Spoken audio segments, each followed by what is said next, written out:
আজকে আগে থেকেই সিল মারা ব্যালট পাওয়া গিয়েছে, জাল ভোট দেওয়া হয়েছে।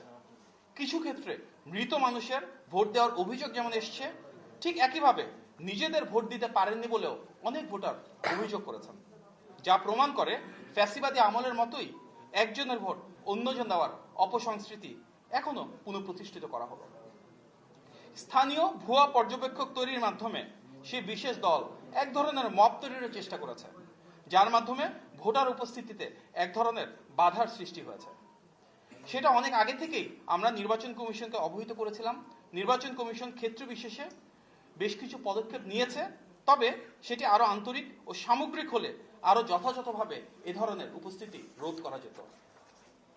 চিহ্নিত রাজনৈতিক দলটি সামাজিক যোগাযোগ মাধ্যমকে এমনভাবে ব্যবহার করেছে যাতে ভোটারদের মনে ভোট প্রদানের বিষয়ে এক ধরনের ভীতি তৈরি হয়।